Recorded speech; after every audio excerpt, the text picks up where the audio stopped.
नमस्कार, मी डॉक्टर सुमेधा भोसले. मुद्द्याची गोष्ट या माझ्या यूट्यूब चॅनलमध्ये तुम्हा सर्वांचं खूप खूप स्वागत. आमची पहिली मालिका आहे मी आणि माझं आनंदी जीवन. आनंदी जीवन म्हणजे आनंदी शरीर आणि आनंदी मन असं म्हटलं जातं. आनंदी मन नेहमी आनंदी शरीरामध्येच वास्तव्य करतं. तर अशा या मौल्यवान शरीराला आणि मनाला देखील सतत आनंदी ठेवण्यासाठी नक्की काय करायचं याविषयीचं प्रबोधन हे या चॅनलचं प्रयोजन. शरीराअंतर्गत प्रत्येक संस्थेचं कार्य सुरळीत चालायला हवं. आरोग्याची कोणतीही तक्रार नको. आणि जर शरीर कुरकुर करायला लागलं तर नक्की काय करायचं याविषयीचं प्रबोधन हे या चॅनलचं प्रयोजन. त्या क्षेत्रातील तज्ज्ञ व्यक्ती येऊन, तज्ज्ञ वैद्यकीय व्यक्ती येऊन आपल्याला विविध आजारांवरती मार्गदर्शन करतात. पण आजचा विषय आहे खूप मोठा आणि महत्त्वाचा. नवीन वर्ष आलेलं आहे, नवीन वर्ष सुरू झालेलं आहे आपण असं म्हणूया. आणि तुमच्यापैकी किती जणांनी असं संकल्प केलेला आहे की मला वजन कमी करायचंय? लठ्ठ असाल तर जरूर हा संकल्प करा. आणि हा संकल्प मोडण्यासाठी करायचा नाही, कारण आपण जनरली बघतो की 1 जानेवारीला केलेला संकल्प कसा बसा 1 फेब्रुवारीपर्यंत टिकतो. आणि आपल्याला असा संकल्प करायचा नाहीये. आपल्याला हा संकल्प तडीस न्यायचा आहे. वजन कमी तर करायचंही आहे आणि ते मेंटेनही करायचंय. स्त्री आणि पुरुष प्रत्येकासाठी लठ्ठपणा हा आरोग्याला अतिशय घातक आहे. तो स्वतः एक आजार आहे आणि लठ्ठपणा म्हणजे इतर सर्व आजारांना आमंत्रण. इतर अनेक गंभीर आजारांचं मूळ लठ्ठपणामध्येच दडलेलं आहे. खरं तर आपल्याला हे माहीत असतं आणि लठ्ठ व्यक्ती त्या उद्देशानेच दर 1 जानेवारीला असा संकल्प करतात. आणि मुलींना तर असं वाटतं की आता मेनापॉज आलाय आणि आपलं वजन कमी होणं शक्य नाहीये. लठ्ठ व्यक्ती सुद्धा बरेच प्रयोग करतात, बरेच उपचार घेतात आणि त्यातले 10-20% करतातही सक्सेसफुल. पण बाकीचे जे आहेत ते त्यांचा संकल्प सोडून देतात आणि पुन्हा पूर्ववत जाड होतात किंवा आणखीन वजन वाढतं. आजचा आपला विषय आहे मेनापॉज मधला वेट लॉस.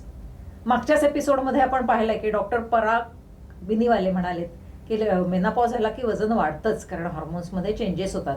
अर्थात त्यावेळी त्यांनी ट्रीटमेंटही सांगितलं, असंही नमूद केलं की जर तुम्ही तुमची लाईफस्टाईल छान ठेवली तर तुम्ही त्याच्यावरती मात करू शकता. त्यामुळे ह्या लाईनला आपण अंडरलाईन करणार आहोत की आपली लाईफस्टाईल सुधारायची आहे.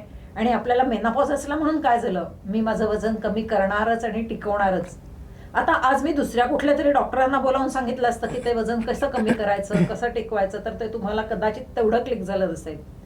पण मी अशा माझ्याकडे अनेक मुली आहेत की ज्या मेनापॉजमध्ये खूप छान वजन कमी करून टिकवतात. आणि त्यातलीच एक तनुजा साने, तिला बोलावण्याचं कारण काय, कारण तिने तब्बल 30 किलो वजन मेनापॉज सुरू झाल्यानंतर कमी केलंय आणि गेले 4 वर्ष ती मेंटेन करते. आणि every day she is enjoying it and she is getting fit and more fit. जास्तीत जास्त तिचा फिटनेस वाढतोय. 4 वर्ष मेंटेन केलंय आणि आता ती ज्या लाईनवरती आहे त्यातून मी अगदी खात्रीपूर्वक सांगते की तनुजाचं अजिबात वजन वाढणार नाही. आपण आधी तिचं स्वागत करूया. तनुजा, तुझं खूप खूप स्वागत. Thank you ma'am. मला इथे येऊन इतका आनंद होतो आहे. एकतर फिटनेसच्या गप्पा आणि माझ्या फिटनेसच्या जर्नीमधले अनुभव हे सांगायला आणि शेअर करायला हे तुम्ही मला इथे बोलवलेत, ह्याचा मला अतिशय आनंद होतोय. I can understand. तनुजाला इतकं लोकांचं प्रबोधन करायला आवडतं. तुम्ही त्याच्या फेसबुक पेजला जस्ट एकदा व्हिजिट करा, तुम्हाला नक्की तिचा फिटनेस जर्नी आहे तो समजेल. पण आज आपण तिच्याकडून जाणून घेणार आहोत. आम्ही दोघी अगदी नेहमी जशा गप्पा मारतो ना तशा एकमेकींशी गप्पा मारणार आहोत. आणि त्यातून तुम्हाला कळेल की तिने नक्की हा प्रवास कसा केला आणि कशी सक्सेसफुल झाली, कारण तिची खूप इंटरेस्टिंग गोष्ट आहे. आणि तिला बोलावण्याचं मुख्य कारण म्हणजे ती मला पहिल्यांदा कधी भेटली माहितीये? ती वयाच्या 15व्या वर्षी मला भेटली. आता आपली ओळख मला वाटतं गेले 30 वर्ष तरी आहे. आता मी 47 वर्षाची आहे आणि गेले 30 वर्ष आम्ही एकमेकींना ओळखतोय. मोर दॅन ओळखतोय आता म्हणण्यापेक्षा असं मी म्हणू शकेन की तुम्ही माझ्या सुरुवातीला मेंटॉर होतात, मग खूप चांगल्या मैत्रीण, आणि आता जणू मी तुमची मानस कन्याच आहे असं म्हणायला हरकत नाही. अगदी अगदी. आणि I am proud to get said thank you. की माझी ही मानस कन्याच म्हणायला हरकत नाही, कारण इतके माझे जवळजवळ 35 वर्षामध्ये ना मी 35,000 क्लायंटशी डील करू शकले माझ्या या व्यवसायामुळे. आणि त्यातली ही सगळ्यात सगळ्यात लहान असलेली ही मुलगी, तिची आजी, मला तिच्या आजीचं इथे कौतुक करायचं की वयाच्या 15व्या वर्षी तिचं थोडंसं वजन जास्ती होतं. अशी ती गोलमटोल आणि लठ्ठ या कॅटेगरीमध्ये नव्हती, पण ओव्हरवेट या कॅटेगरीमध्ये होती. पण त्या आजीला जी आता असते तर तिचं वय साधारण 95 असतं. हो हो. आणि मला खरं सांगायचं तर माझ्या आजीचा अतिशय अभिमान वाटतो, कारण साधारण एक 30-35 वर्षापूर्वी, म्हणजे ती साधारण एक 60-65 वर्षाची होती, तेव्हा तिला हे जाणवलं होतं की आपली नात थोडीशी लठ्ठपणाच्या बाजूला झुकते आहे आणि माझी नात चबी आहे, खाते पिते घरकी आहे असं न म्हणता तिला खूप हे जाणवलं होतं की हिला जर वयात आपण राईट एजमध्ये जर का राईट गायडन्स मिळाला तर तिच्या आयुष्यात तिला जास्त चांगल्या गोष्टी घडतील. हे सगळ्या आज्यांना हा निरोप आहे, आज्यांनाच नाही तर आईला, वडिलांना, सगळ्या नातेवाईकांना, की तुमचं मूल लठ्ठपणाकडे झुकतंय तर ते चब्बी आहे, खातेपिते घरके आहे, हेल्दी दिसतंय आणि असू दे, त्याचं वय आहे खायचं, असं न करता त्या माझ्याकडे घेऊन आल्या. माझ्याकडे त्या मला म्हणाल्या की मॅडम मी तुमच्याकडे अतिशय विश्वासाने आणि अशा भावनेने आले की तुम्ही मेडिकल प्रॅक्टिशनर आहात, डॉक्टर आहात आणि तुम्ही योग्यच मला सल्ला द्याल आणि मी उद्या माझ्या नातीला घेऊन येणार आहे, पण मला साधारण कल्पना द्या ना कशा प्रकारची ट्रीटमेंट आहे. मग त्यांना आधी आम्ही कल्पना दिली आणि मग त्या दुसऱ्या दिवशी तनुजाला घेऊन आल्या.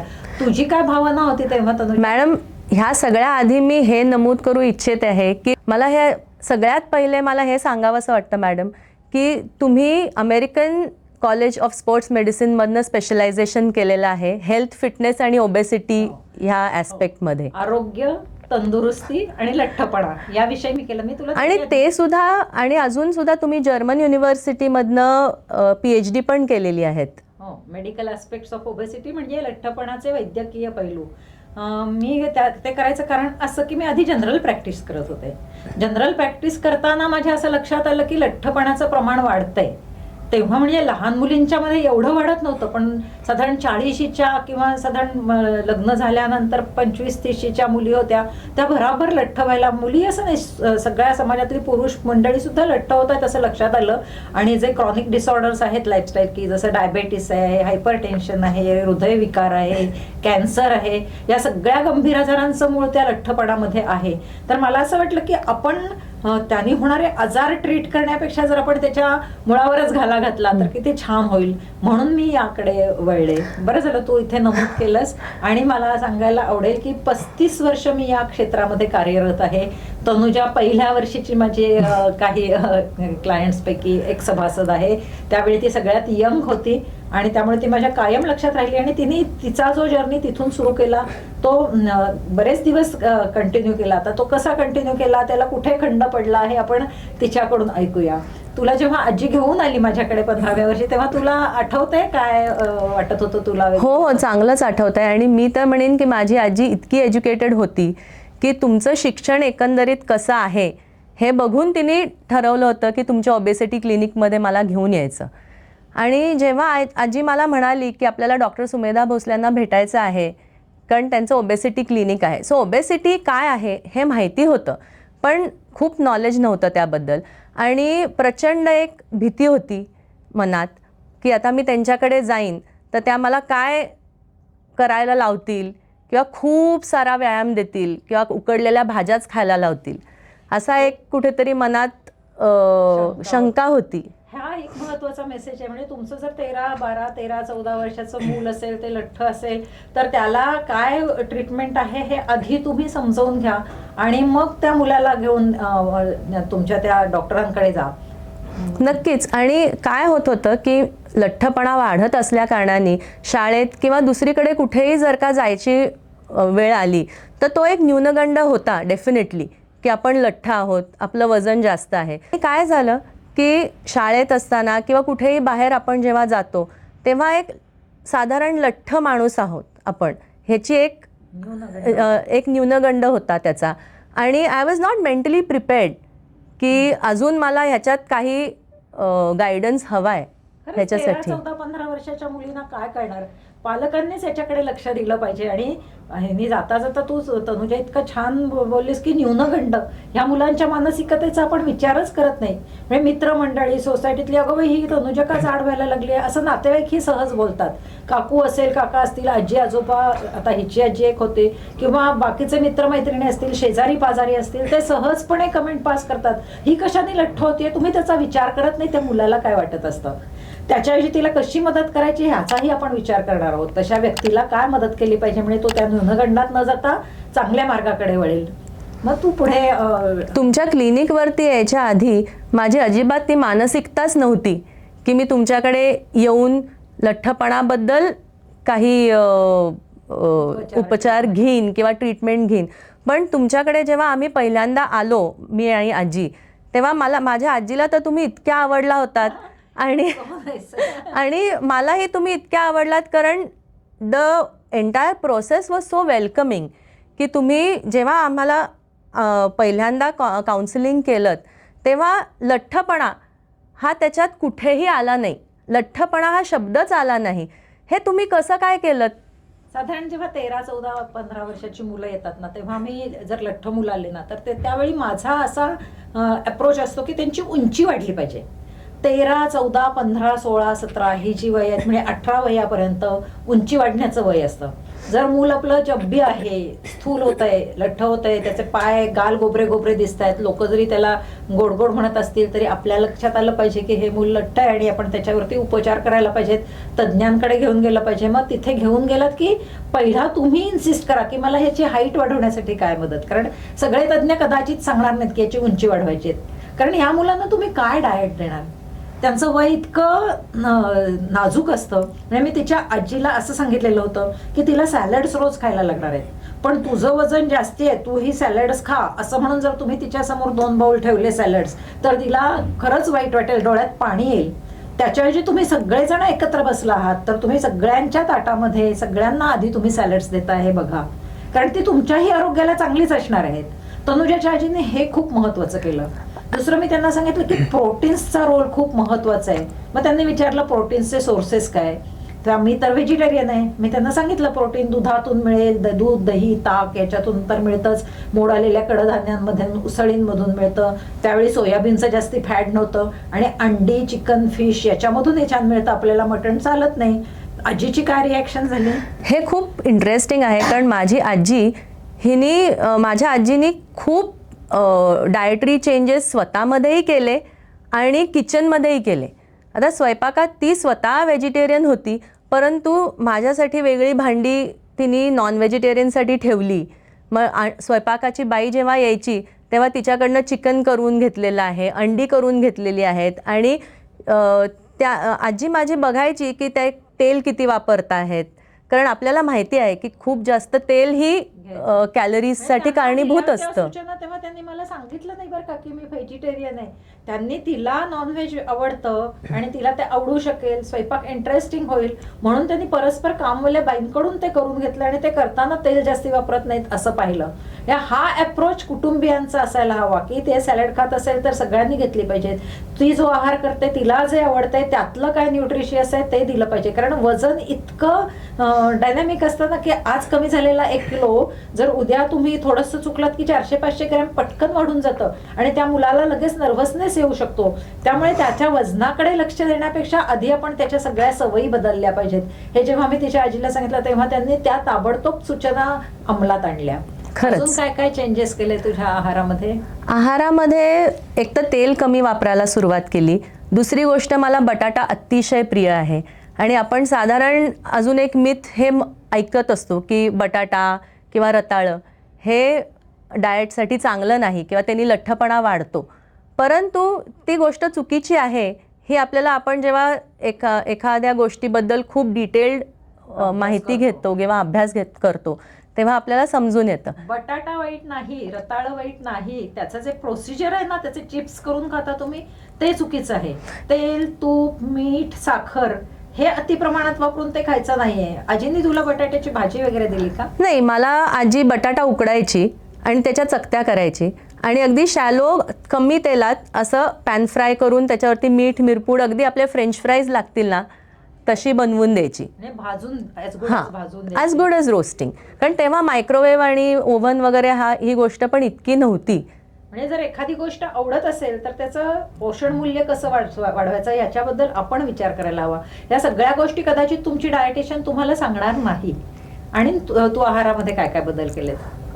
मी मेजरली प्रोटीन्स घेते, जेवढं आपल्या शरीराला आवश्यक आहे तेवढं. आणि फॅट्स खूप कमी, इसेन्शियल फॅट्स ज्या असतात म्हणजे ज्या आपल्याला ड्रायफ्रुट्समधनं किंवा आवाकाडोमधनं किंवा अशा गोष्टींनी ज्या हेल्दी फॅट्स आपण ज्याला म्हणतो, ऍसिड असणारे जे हां. fats आहेत ते. येस, हां. तर त्यामुळे ते मी प्रत्येकांना मी लिस्ट देते की कुठले फॅट्स आहेत ते तुम्ही वापरायचे आहेत. फॅट्सचा तुम्ही द्वेष करू नका, कारण ब्रेनसाठी फॅट्स आवश्यक असतात, काही व्हिटॅमिन्सच्या मेटाबॉलिझमसाठी फॅट्स आवश्यक असतात. चांगल्या फॅट्सनी हृदयविकार सुद्धा लांब राहतो, म्हणजे चांगलं कोलेस्ट्रॉलही वाढतं. त्याच्यामुळे चांगल्या फॅट्सचा वापर आपल्याला करायचा आहे, फक्त त्याचं प्रमाण किती वापरायचं आणि किती खायचं, त्याचा अतिरेक कसा करायचा नाहीये हे आपण लक्षात ठेवायचं आहे. म्हणजे मी नेहमी सांगते की तुमच्या थाळीमधलं तुमची जी डिनर प्लेट आहे त्याचा साईज एकतर मोठा घेऊ नका, जो आजोबांच्या काळात होता तो आता वापरायचा नाहीये, कारण त्यावेळी त्यांच्या ऍक्टिव्हिटीज जास्ती होत्या. त्यातला 50% भाग आहे हा सॅलड्सचा असायला पाहिजे, उरलेल्यातला 50% भाग आहे तो प्रोटीन्सचा असला पाहिजे, उरलेल्यातला 50% भाग आहे तो कर्बोदित कार्बोहायड्रेट्स पाहिजेत, ती सुद्धा चांगली हवेत. आणि मग जे राहतील 25% ओनली, त्या 25% पेक्षाही थोडी कमी फॅट्स घ्यायचा प्रयत्न करा, कारण ह्या बाकीच्या ह्याच्यातून सुद्धा फॅट्स मिळत असतात.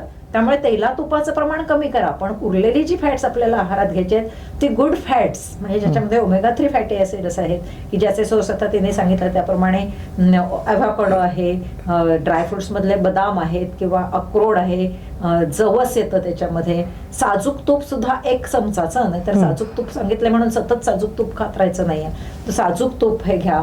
आणि जे बाकीची फॅट्स आहेत त्याच्यामध्ये शेंगदाणा तेल वापरायला हरकत नाही, पण त्याचं प्रमाण अगदी कमी प्रमाणात ठेवायचं. आणि ते तिने तंतोतंत पाळलं हे दिसतंच आहे तिच्याकडे पाहिल्यावर. त्याच्या पुढे प्रवास म्हणजे कॉलेजमध्ये गेल्यानंतर तुला काय जाणवलं की आपल्यात काय बदल केले पाहिजेत, कारण 15व्या वर्षी म्हणजे तू शाळेत असताना माझ्याकडे आलीस, तुझं उंची वाढली, मुख्य म्हणजे तनुजाचे आई वडील दोघंही उंच होते आणि तिला उंची वाढवण्यासाठी व्यायाम दिले. खरं सांगायचं तर ना हे एक मिथ आहे की उंची वाढवण्याचे वेगळे व्यायाम असतात. तुम्ही कुठलेही व्यायाम केलेत तर शरीरामध्ये तुम्हाला आवश्यक त्या गोष्टी घडतात. म्हणजे जिमच्या व्यायामाने उंची वाढत नाही असं नाही. तिने 15व्या वर्षी जिम केलेली आहे, तिने दोरीवरच्या उड्या मारल्यात. नंतर असं सांगतात की फक्त स्ट्रेचेस करा आणि फक्त दोरीवरच्या उड्या मारा म्हणजे तुमची उंची वाढेल, तसं नाहीये. सगळ्या व्यायामांनी तुमची उंची वाढू शकते योग्य पद्धतीने. फक्त मसल्स जेव्हा तुम्ही कॉन्ट्रॅक्ट करता मशीननी, त्यानंतर ते प्रॉपरली स्ट्रेच करायचे, शक्य तेवढी योगासनं करायची आहेत. आम्ही त्या प्रोग्राममध्ये त्या गोष्टी इन्क्लूड करतो. आणि तनुजाचं वैशिष्ट्य असं की ती परफेक्ट व्यायाम करण्यामध्ये प्रसिद्ध होती, कायम तिचं पोश्चर उत्तम असायचं. माझे सगळे जे इन्स्ट्रक्टर्स आहेत त्यांना मी जे अमेरिकन कॉलेज ऑफ स्पोर्ट्स मेडिसिनमधून ट्रेनिंग घेतलेलं आहे त्याच्यावरती मी एक वेगळा कोर्स तयार केला. माझी एक अकॅडमीही आहे जिथे आतापर्यंत 2700 इन्स्ट्रक्टर्स तयार झाले. त्यामुळे माझ्या सगळ्या जिम मधल्या ट्रेनर्सना मी आधी ट्रेनिंग देते, मसल्सची माहिती देते, थोडीशी अनाटॉमी फिजिओलॉजी ही शिकवते. आणि मुख्य मला इथे सांगायचं आहे की हा सगळा इन्स्ट्रक्टर ट्रेनिंगचा कोर्स आणि त्याच्या आधी लठ्ठपणाविषयीचा कोर्स मी इथे युट्यूबवरती सुरू करते. अगदी 2-3 महिन्यातच तो येतोय. तुम्हाला आवडेल का तो जॉईन करायला? जर आवडणार असेल तर आधी चॅनल सबस्क्राईब करा आणि कमेंटमध्ये मला लिहा की मला करायचं आहे. आणि तनुजाने जसा वेट लॉस केलाय तसा तुम्हाला वेट लॉस करायला आवडेल का त्याविषयी तुम्ही कमेंट टाका. तुमची काय अडचण येते त्याविषयी मला काउन्सिलिंग विचारा, मी तुम्हाला तिथे तुमच्या कमेंट्समध्ये तुमच्या गाईडलाईन्स देईन. तर तनुजा तुला व्यायाम करताना कसं वाटलं जिमचे? कारण जिमच्या व्यायामाला बाकीच्या मुली घाबरतात ग. हो, एक तर मी म्हणू शकेन की फिटनेस आणि आरोग्य ह्याचं जे एक बेसिक खूप भक्कम फाउंडेशन आहे ना, ते मला तुमच्याकडनं आणि स्टेटसमध्ये मिळालेलं आहे. आधी सुरुवातीला स्ट्रेंथ ट्रेनिंग काय आहे, कशासाठी करतो ही गोष्ट माहिती नव्हती. पण हळूहळू तुमच्या अंडर शिकून गोष्टी समजून हळूहळू हे समजायला लागलं की स्ट्रेंथ ट्रेनिंग खूप गरजेचं आहे. लहान मुलांनाच नाही तर वयाच्या 50व्या वर्षीच्या बाईला सुद्धा आणि 70व्या वर्षीच्या बायकांना सुद्धा अगदी ते गरजेचं आहे. आणि हा ती त्या अनुभवातून ती देते. कारण मसल्सचा व्यायाम जेव्हा आपण करतो जिममध्ये त्याला रेझिस्टन्स ट्रेनिंग म्हणतात की ज्याच्यामुळे तुमची स्ट्रेंथ वाढते मसल्सची आणि एन्ड्युरन्स वाढतो, तो अतिशय महत्त्वाचा आहे. आत्ता तुमची बैठी जीवनशैली आहे, तुमच्या मसल्समध्ये काही स्ट्रेंथच नाही आहे. त्यामुळे तुम्ही जर एवढेचसे पोहे खाल्ले तरी ते बर्न करण्याची कपॅसिटीच नाही आहे. जेव्हा तुम्ही जिमचे व्यायाम करता तेव्हा तुमच्या मसल्सची स्ट्रेंथ वाढते. Muscle is the machinery of the body. Stronger is the machinery, better is the fuel consumption. Absolutely. आणि पोश्चर तुमचं छान होतं. त्यामुळे प्रत्येक मसलचा व्यायाम तज्ज्ञांकडून शिकून घ्या. त्याचं सायन्स असतं, किती रिपिटेशन्स करायचे ते सायन्स शिकून घ्या आणि त्या पद्धतीने व्यायामाची आखणी करून व्यायाम करा. आणि आपला जो कोर्स येतोय तो जरूर त्याचा तुम्ही फायदा घ्या, कारण हा अगदी नॉमिनल किमतीत असणार आहे कोर्स. त्याच्यातून पैसे मिळवण्याचा उद्देश नाही, त्याच्यामधून लोकांना एज्युकेट करण्याचा उद्देश आहे. मग फी कशासाठी ठेवायची? कारण फ्री असेल ना तर आपण फार इझिली घेतो, बघून सोडून देतो.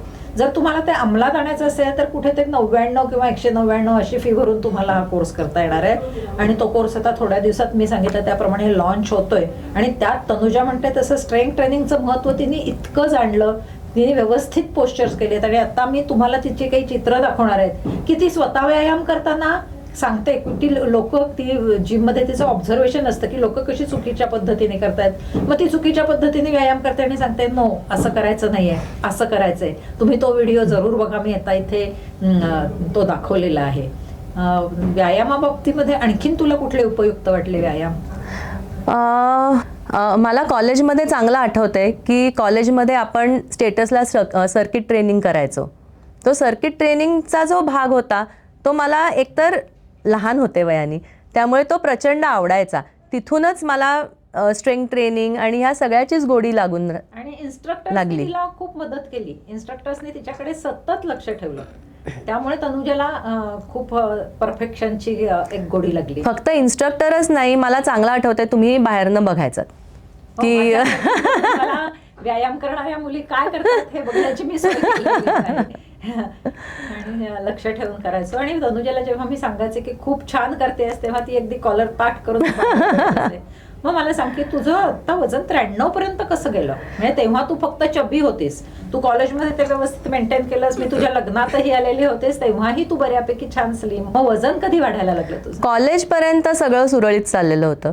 मग नंतर लग्न जेव्हा ठरलं आणि आपण जेव्हा डेटिंग करतो तेव्हा बाहेर जेवायला जाणं किंवा केळवणांचा सगळा मारा, भडीमार, अक्षरशः भडीमार, म्हणजे ह्या सगळ्या ह्याच्यातनं हळूहळू वजन जे वाढत गेलं. So that was the starting point. मुलींना लक्षात ठेवा, लग्नाचा जो आहे आयुष्यातला इव्हेंट तो जेवढा महत्वाचा आहे त्याच वेळी तो धोक्याचाही आहे, कारण तो वजन वाढवण्याचा पिरियड आहे. त्यामुळे तुमच्या नातेवाईकांना सांगा केळवण नको, तर एखादा कपडा किंवा कॅश अगदी किंवा काहीतरी एखादा दागिना द्या. आता दागिना देणं महत्वाचं आहे, किंवा फक्त आशीर्वाद द्या. कशाला आपल्याला हवेत असे गिफ्ट्स?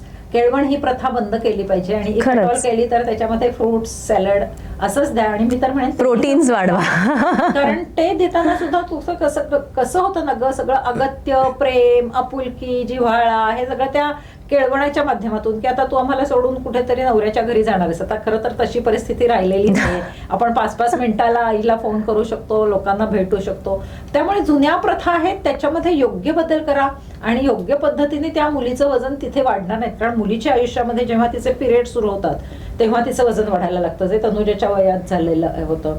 नंतर तिचं लग्न ठरायला लागतं तेव्हा तिचं वजन वाढायला लागतं. बरं, त्यावेळी लग्न ठरायला ज्याची टेंडन्सी असते त्यांना काहीही खाल्लं, हवा खाल्ली तरी वजन वाढतं असं ते म्हणतात. आणि ते खरं आहे.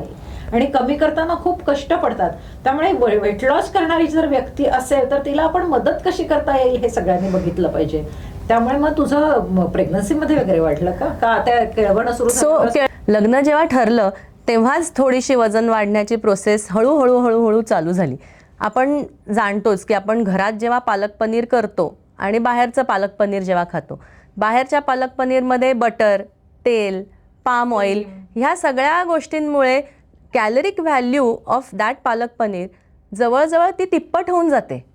हो, आणि आपल्याला वाटत असं लोकांना की आपण खूप छान घेतोय. आणि लोकांची हेही एक मिथ आहे की पनीर आपण बाहेरचं खातोय म्हणजे आपण प्रोटीनच खातोय. पण हे दिसत नाही की ते प्रोटीन जरी चांगलं असेल तरी तुम्ही कशा पद्धतीने ते खाता हेही महत्वाचं आहे. सगळ्यात महत्वाचा मेसेज आहे की बाहेरचे पदार्थ टाळाच. ते जास्ती टेस्टी होण्यासाठी त्याच्यात अनावश्यक फॅट्सचा खूप उपयोग केलेला असतो. नक्कीच घरी कुक केलेले पदार्थ खा. दुसरा एक मला इथला एक सायंटिफिक अप्रोच असं सांगायचं आहे की जेव्हा तुम्ही पॅकेटमधलं फूड खाता, हॉटेलमधलं फूड खाता, त्याच्यामध्ये जे प्रिझर्वेटिव्ह वाढवलेले असतात, वापरलेले असतात, ॲडिशनल कॅलरीज साठी फॅट्सचं प्रमाण वाढवलेलं असतं. त्यामुळे काय होतं की साखर, मीठ, पॅकेटमधले पदार्थ याच्यामुळे शरीरात इन्फ्लमेशन होतं. इन्फ्लमेशन म्हणजे मराठीत त्याला सूज किंवा दाह म्हणतात. रक्तवाहिन्यांना जेव्हा ही अशी आतून सूज येते तेव्हा लठ्ठपणा वाढीला लागतो, म्हणजे त्यात हार्मोनल चेंजेस व्हायला लागतात. म्हणजे त्याची आतली जी फिजिओलॉजी आहे ना, हे बाहेरचं फूड आहे, पॅकेट फूड आहे, बैठी जीवनशैली आहे, चुकीचा आहार आहे आणि याच्याच बरोबर इन्फ्लमेशन करणारे हे पदार्थ आहेत. त्यामुळे वेट लॉसच्या प्रवासामध्ये किंवा नेहमीच जर तुम्हाला निरोगी राहायचं असेल तर बाहेरच्या पदार्थांवर पूर्णपणे बॅन. खूप अगदी महत्वाचा मुद्दा सजेस्ट केला. ह्याच्यावरती मी अजून थोडा ॲड असं करीन की जेव्हा आपण एखादं पॅकेट घेतो तेव्हा त्याच्या मागचं लेबल हे वाचणं अतिशय गरजेचं आहे. जितके प्रोसेस्ड आयटम्स असतात त्याच्यात तितक्याच कॅलरीज जास्त असतात, तितकंच सोडियम जास्त असतं, तितकंच फॅट्स जास्त असतात. हो, बाहेरचं पॅकेट वापरा, पण हे पॅकेट असेल तरी जे प्रोसेस्ड फूड आहे की ज्याच्यामध्ये तळलेलं आहे किंवा ते घेऊ नका. म्हणजे बाहेरचं पॅकेटमध्ये तुम्ही टोफू आहे ते घरी आपण करू शकत नाही, तर त्याच्यामध्ये किती कॅलरीज आहे हे बघा. आणि ही महत्वाची सूचना आहे की तुम्ही बाहेरचं फूड घेताना पॅकेटमध्ये मागे किती कॅलरीज आहेत हे वाचा. त्याच्यावरचे जे कोड्स आहेत त्याचा अर्थ समजून घ्या. ते देमसेल्स आर सजेस्टिव्ह, त्याच्यातून आपल्याला सूचना मिळत असतात. अगदी. मग तुझं लग्न ठरल्यावरती वजन वाढायला लागलं आणि हळूहळू ते ना आपल्याला नकळत वाढायला लागतं. ह्या सगळ्या गोष्टींचं ह्या सगळ्या गोष्टींनी नकळत वजन वाढायला लागतं. हो. आणि मग पहिल्यांदा प्रेग्नंट झाले, त्याच्यानंतर दुसरी प्रेग्नन्सी लगेच 1-2-3 वर्षात आली आणि आम्ही सिंगापूरला शिफ्ट झालो होतो तोपर्यंत. त्यामुळे सगळी घराची जबाबदारी माझ्यावरती, लहान मुलीची जबाबदारी माझ्यावरती, मग दुसऱ्या मुलीची जबाबदारी माझ्यावरती. असं हळूहळू करत स्वतःला दुर्लक्ष करून आपलं कौटुंबिक प्रायोरिटीज जास्ती महत्त्वाच्या वाटायला लागल्या आणि त्या प्रोसेसमध्ये अजून माझं वजन वाढत गेलं.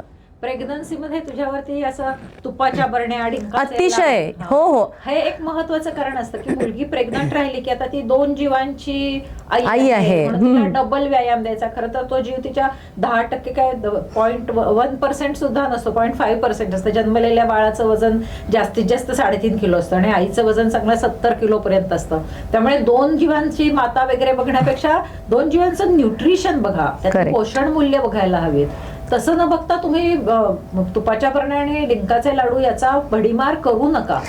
लाडू, खिरी, अनावश्यक फॅट्स या सगळ्या गोष्टींची गरज नसते. म्हणजे ह्या मुलीचं वजन 93 झालं, तिला किती कसं वाटत होतं तुला त्यावेळी 93 झाल्यावरती? खरं सांगू का, 80 ते 93 हे वजन जेव्हा वाढत गेलं तेव्हा मला खरं सांगायचं तर स्वतःला फार काही जाणवलं नाही, पण it made me very lazy.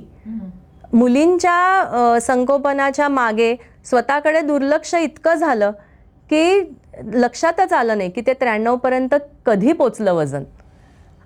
आणि मग नेहमीचे कपडे प्रचंड टाईट व्हायला लागले. ज्या जीन्स वापरत होते ते घालीनशी झाले मी, कारण होईच ना. आणि सर्वात मोठी साईज जीन्सची सुद्धा स्टोर्समध्ये अवेलेबलच नव्हती माझ्यासाठी. त्यामुळे it was kind of like पुन्हा मी सुरुवातीचे जे न्यूनगंडाच्या प्रोसेसमध्ये होते त्याच पुन्हा वेला जायला लागले. त्याच मार्गावरून वाटचाल चालू झाली तुझी थोडक्यात. पण मग तुला कधी वाटलं की आपण वजन कमी करायला हवं? तसं अधूनमधून मी फॅट डाएट्स करून प्रयत्न केले, नाही असं नाही. म्हणजे मी कीटो डाएट केलं, मी नो कार्ब्स डाएट केलं, मी मेडिटेरेनियन डाएट केलं, दीक्षित डाएट केलं, म्हणजे आपण इंटरमिटंट फास्टिंग म्हणतो ते केलं. दर 2 तासांनी खाणं हे केलं. मग 3-4 किलो कमी व्हायचं, 5 किलो वाढून बसायचं, परत 3-4 किलो वजन कमी व्हायचं, 5 किलो वाढून बसायचं. So I had literally gone in to a very vicious cycle की वजन कमी होतंय वाढतंय, वजन कमी होतंय वाढतंय. ही सगळी डाएट्स इंटरनेटवरती अवेलेबल आहेत, यूट्यूबवरती अवेलेबल आहेत. लोक वाटेल त्या जाहिराती देतात, 1 महिन्यात 12 किलो कमी करा, 3 महिन्यात 25 किलो कमी करा, वाटेल ते खा आणि वजन कमी करा, जिमचे व्यायाम करूच नका, व्यायाम करण्याची गरजच नाहीये. आणि लठ्ठल माणसं इतकी डेस्परेट असतात वजन कमी करण्यासाठी, त्यांना कळत नाही आपण काय करतोय. आणि ही डाएट वाईट नाही आहेत, म्हणजे इंटरमिटंट डाएटचा शरीरावर खूप छान परिणाम होतो. पण प्रॉब्लेम असा आहे की आपल्या शरीराची रचना दर 4 तासांनी काहीतरी खाण्यासाठी आहे. असं नाहीये की एकदा 12ला खा आणि नंतर 8ला खा, 8 ते सकाळच्या 12 पर्यंत उपाशी राहा. ह्यामध्ये तुम्ही किती दिवस तग धरणार आहे? 3-4 किलो ती म्हणाली तसं कमी होतं. किंवा कीटो डाएट अतिशय उत्तम आहे, त्याचेही शरीरावर खूप छान परिणाम होतात. पण ते आयुष्यभर नाही ना करू शकत की तुम्ही फक्त चरबीच खाताय. किंवा नो कार्ब डाएट, कार्बोहायड्रेटची सुद्धा शरीराला गरज असते. त्यामुळे अशा डाएटकडे तुम्ही वळू नका, योग्य डाएट करा. तिला मी नेहमी सांगते की तुला 4 मील्सची गरज आहे. प्रत्येक मीलमध्ये एक काहीतरी छान लीन प्रोटीन असायला हवं, 2 बाउल छान सॅलड्स असायला हवीत, फ्रेश फ्रूट असायला हवं, कर्बोदित पदार्थ सुद्धा कॉम्प्लेक्स कार्बोहायड्रेट्स असायला हवीत आणि प्रोटीन्सला जास्ती महत्त्व द्या. कारण प्रोटीन्स म्हणजे तुमचं जेवढं वजन आहे तितके ग्रॅम प्रोटीन्स तुमच्यामध्ये जायला पाहिजे. प्रत्येक मीलमध्ये साधारण 25 ते 30 ग्रॅम प्रोटीन्स घ्यायला हवीत. प्रोटीन पावडर्स घेऊ नका, त्याविषयी मी एक वेगळा सेशन घेणारच आहे, प्रोटीन पावडर काय आणि प्रोटीन्स कशी इन्क्लूड करायची. त्यामुळे तुम्ही सबस्क्राईब करत राहा चॅनल, जास्तीत जास्त फॉरवर्ड करा, शेअर करा, म्हणजे जास्तीत जास्त लोकांपर्यंत माहिती पोहोचेल. आणि मुख्य म्हणजे तुम्ही याच्यातून प्रबोधन घ्या, कारण तिच्या अनुभवाचे हे बोल आहेत. मी जर तुम्हाला नुसतं सांगत असते तर तुम्हाला तेवढा विश्वास बसला नसतो. पण आज त्या मुलीने 93 वरून 63 वजन केलं, ते सुद्धा वयाच्या 45व्या वर्षी केलं आणि ते एन्जॉय करते. आणि तुम्ही जर पाठीमागे पाहिलेत तिचे व्हिडिओ तर ती मोठाली वजन उचलत असते. परवाच ती 15 किलोच्या वजन डंबेल्सने बेंच प्रेस मारलेलं आहे. हे तुझा विचार काय आहे म्हणजे? युजली आता 50ला अप्रोच होणाऱ्या ज्या बायका असतात ना, त्यांना एक मनात असतं की आपण पार्टी करावी आणि मैत्रिणींना बोलवावं आणि मोठी पार्टी वाईट काही नाही आहे त्याच्यात. पण जर का मी अल्कोहोल कन्झम्पशनच्या विरोधात आहे आणि मी जर हेल्दी खाते आहे तर माझ्या मनात एक नेहमी यायचं की आपल्याला काहीतरी वेगळं करायला पाहिजे, which I really feel for. तर मनातून इच्छा व्हायला पाहिजे की ते मला करायचं आहे. आणि असं बघता बघता सडनली मला बॉडी बिल्डिंगची कल्पना सुचलेली आहे. म्हणजे आता तिला बॉडी बिल्डिंग करायचंय, आपण त्याबद्दल बोलूच. पण मला आधी सांग की तुझं 93 किलो वजन झाल्यानंतर तुला कधी वाटलं की आपण कमी करायचं? कारण तू तर म्हणालेस मी लेझी झाले होते, न्यूनगंडाकडे गेलेले होते, माझ्या मनात इच्छाच नव्हती. मग तुला अचानक कशी बुद्धी झाली की आपण वेट लॉस कडे वळूया? माझ्या जीवनात असे बरेच कॅटलिस्ट आहेत की ज्यांनी मला खूप मदत केलेली आहे. लहानपणी ते सगळं क्रेडिट मी माझ्या आजीला देईन, पण वयाच्या 45व्या वर्षी मला जे वाटलं त्याचं मी एंटायर क्रेडिट माझ्या बाबांना देते. माझे बाबा, त्यांना वयाच्या खूप लवकर, म्हणजे साधारण मला वाटतं 39व्या वर्षी डायबिटीज लागला आणि हायपर टेन्शनही होतं. आणि हळूहळू इन्शुलिन रेझिस्टिव्हिटी वाढत इन्शुलिनचे शॉट्स घ्यायला लागले आणि मग काही वर्षानंतर क्रिएटिनिन वाढल्यामुळे डायलिसिस सुरू व्हायची वेळ आली. डायलिसिस पर्यंत हो. आणि आम्ही एक दिवस तुला डायबिटीस आहे, मला डायबिटीज नाही आहे, पण बाबांच्याकडनं येण्याची खूप शक्यता आहे. आणि आम्ही एक दिवस असेच बसलो होतो, इन्फॉर्मली बोलत बसलो होतो, कारण मला वाटतं आजीनंतर बाबा हे माझे खूप चांगले मित्र आहेत. तर ते मला सडनली असं म्हणाले की तनू, तू स्वतःकडे बघ जरा, काय केलं आहे स्वतःच्या शरीराकडे, तू कॉलेजमध्ये काय होतीस आणि आता तुझं काय झालं आहे हे तुला कल्पना आहे का? आणि माझा डायबिटीज आणि ब्लड प्रेशरची टेंडन्सी आहे ती तुला लागू शकते आणि त्याच्यानंतर तुला काही वर्षांनी जर का डायलिसिस लागलं तेव्हा मी असीन नसीन माहीत नाही, पण हे अतिशय वेदनाकारक आहे, मी ह्याच्यातनं जातो आहे. तर तू वेळेवरती त्याच्यावरती काहीतरी एक उपाय करायला हवास आणि पुन्हा तू जशी अगदी कॉलेजमध्ये होतीस तशी नाही, पण निदान एक निरोगी आणि ग्रीन झोनमध्ये राहायला हवं. आणि ते एक kind of like it was a big trigger point for me की कुणासाठीही नाही, पण बाबांसाठी आता मला 10 किलो तर वजन कमी करायलाच हवं. तुमच्या मुलांशी तुमची मैत्री असणं किती महत्त्वाचं असतं की नाही? तनुजाला बाबांनी अगदी सहजपणे सांगितलेलं असतं. बऱ्याच वेळा मी बघते, आता मी गेले 35 वर्ष या क्षेत्रात आहे, अनेक लोकांशी माझा संबंध आलाय. जर मूल जाड असेल ना तर आईला असं वाटतं नको बाबा त्याला वाईट वाटेल, मी कसं बोलू. तुम्ही टोचून बोलू नका, पण त्यांचे उपाययोजना आणि त्याचे काय दुष्परिणाम होतात त्याची जिवंत उदाहरणं दाखवा. तनुजाच्या बाबांनी त्यांना स्वतःला जो काही त्रास होतोय तो तिला समजावून सांगितला आणि तो तिला ट्रिगर पॉईंट ठरला. आणि त्यावेळी तिचं वजन 93 होतं, त्यामुळे बाबांना राहवलं नाही.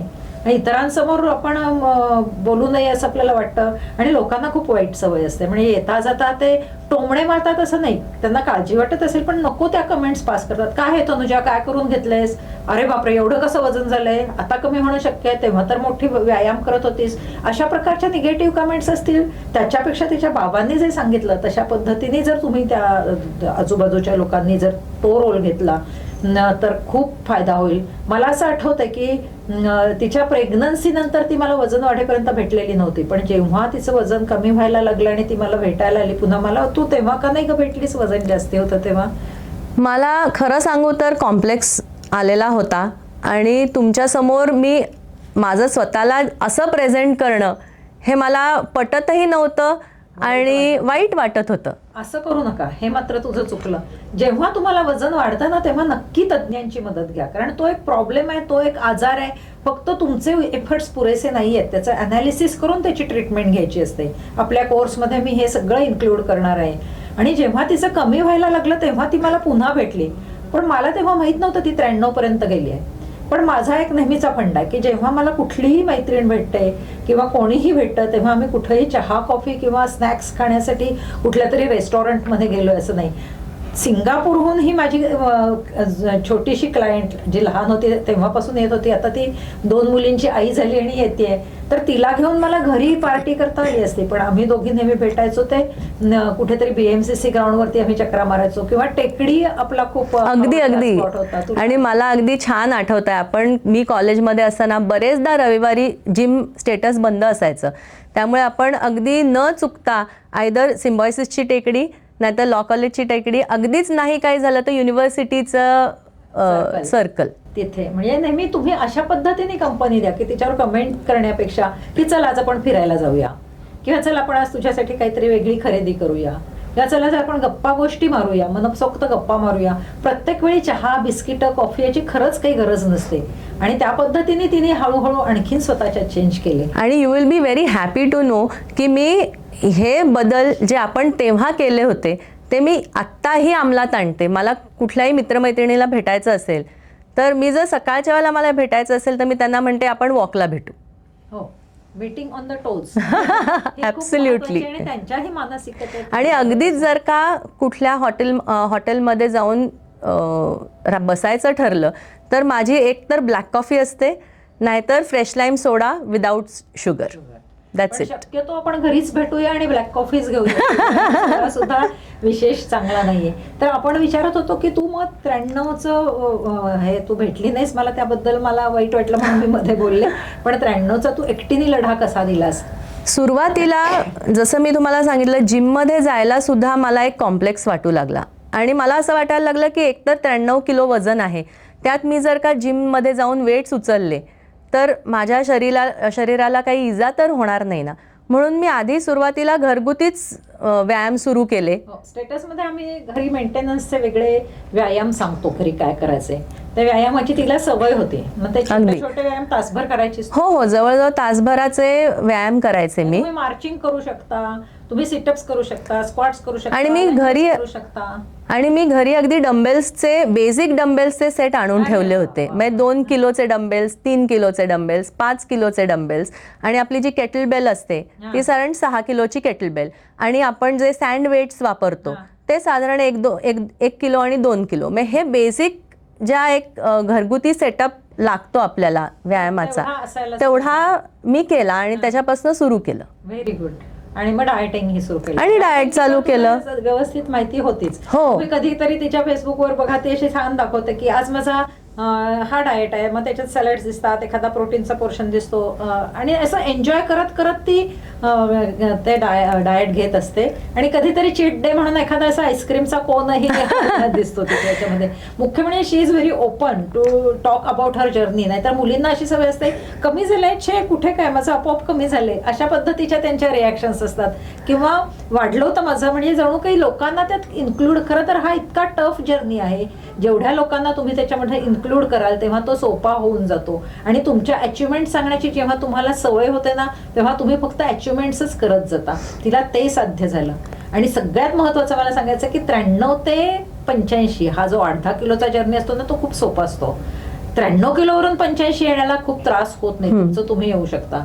त्याच्यानंतरचा जर्नी थोडासा टफ होतो. आणि सगळ्यात टफ म्हणजे ती आता 63 किलोची आहे, तर ते 70 किलो पासून 63 वरती सगळ्यात अतिशय अवघड आहे, अतिशय अवघड आहे.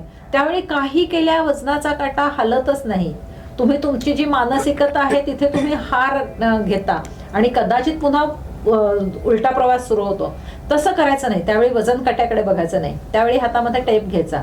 कारण शरीर इतकं प्रामाणिक आहे. जर तुम्ही योग्य आहार घेत असाल आणि छान व्यायाम करत असाल तरी तुमच्यामधल्या फॅट लॉस होत राहतो आणि तुमची इंचेस कमी व्हायला लागतात, तुमचे मेजरमेंट्स कमी व्हायला लागतात.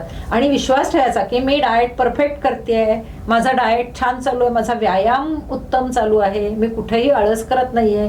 व्यायाम सुद्धा कसा करायचा असतो माहितीये? जिममध्ये गेल्यापासून पहिल्या मिनिटापासून 50व्या मिनिटापर्यंत 50 मिनिटाच्या वर व्यायाम करायचाच नाही. 50 मिनिटापर्यंत आपण व्यवस्थित एकही क्षण त्यातला वाया घालवत नाही हे बघायचं. नाहीतर एक साईड झाला, तिथे आरसे लावलेले असतात, आरशात जाऊन पाहिलं, वेगवेगळे पोस्चर्स आम्ही बऱ्याच वेळा बघतो. बायका गप्पाही मारतात, म्हणजे असे छान व्यायाम चालू असतात आणि अगं काय सांगतेस म्हणजे त्यांच्या लक्षात येत नाही आपण या हातामध्ये या स्टेजमध्ये आहोत, हातात वजनं आहेत.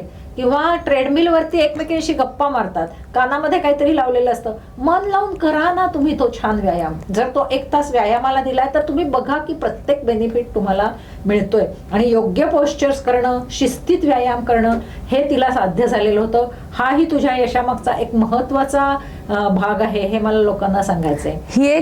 हा एक मुद्दा तुम्ही खूप चांगला मांडलात की मसल आणि माइंड कनेक्शन हे खूप गरजेचं आहे. आपण कुठलाही व्यायाम करताना,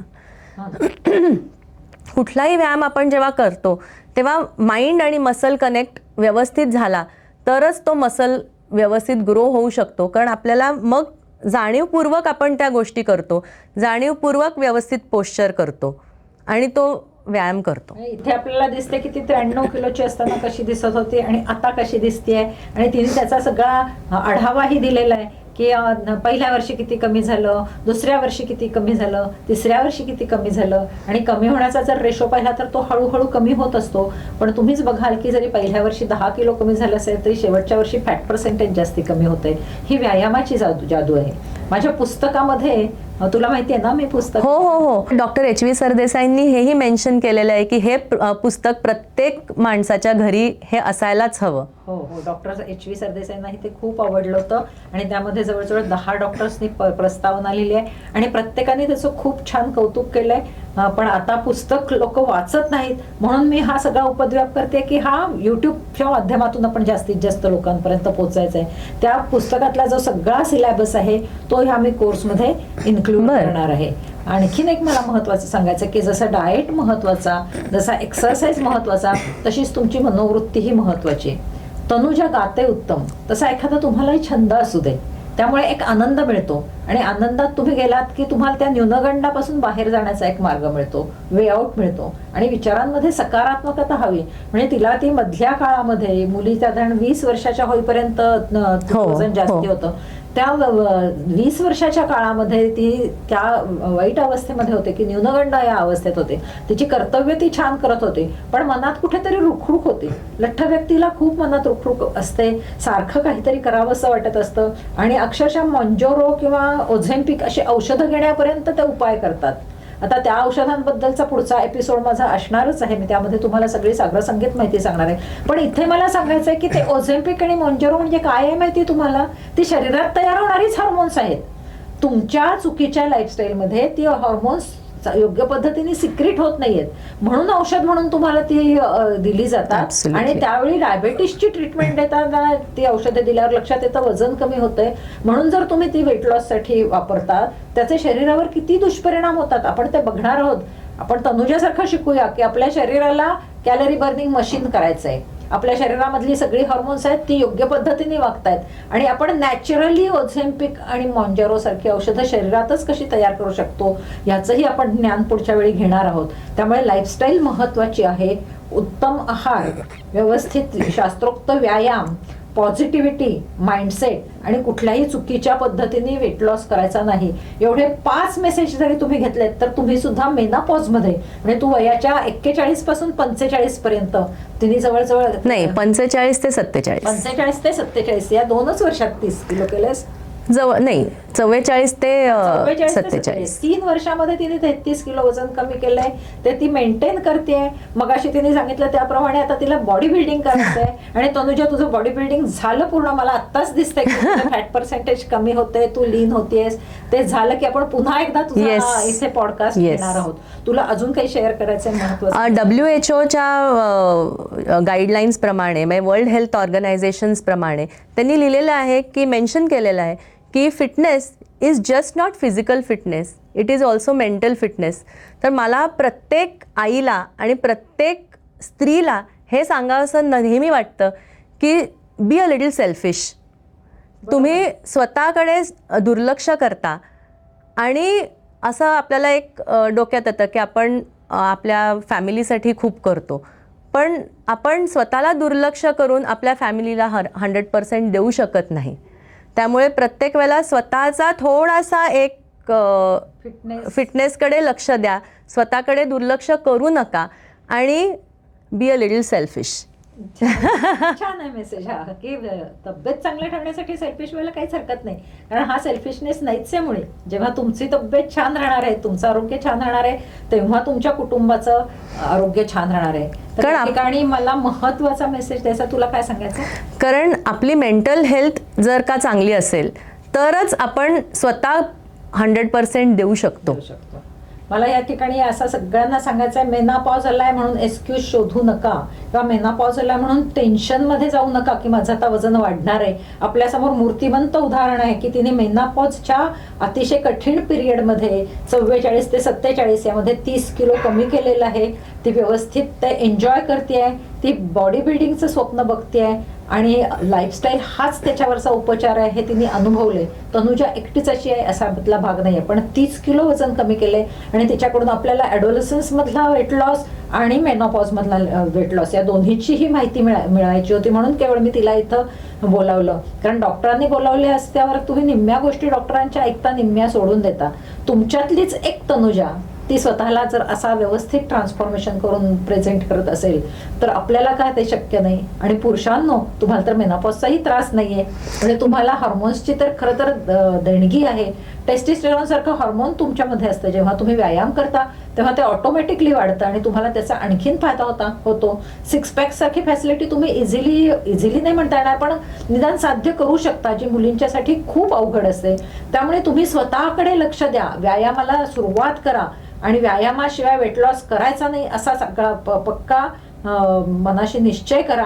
आणि आपण सगळेजण या वर्षीचा जो संकल्प आत्तापर्यंत केला नसेल तर आत्ता करूया आणि तो संकल्प तडीस नेऊन आपण लठ्ठपणाचं प्रमाण कमी करूया. मुख्य म्हणजे स्वतःला निरोगी आणि आनंदी ठेवूया, म्हणजे मी आणि माझं आनंदी जीवन या माझ्या मालिकेचं सार्थक होईल.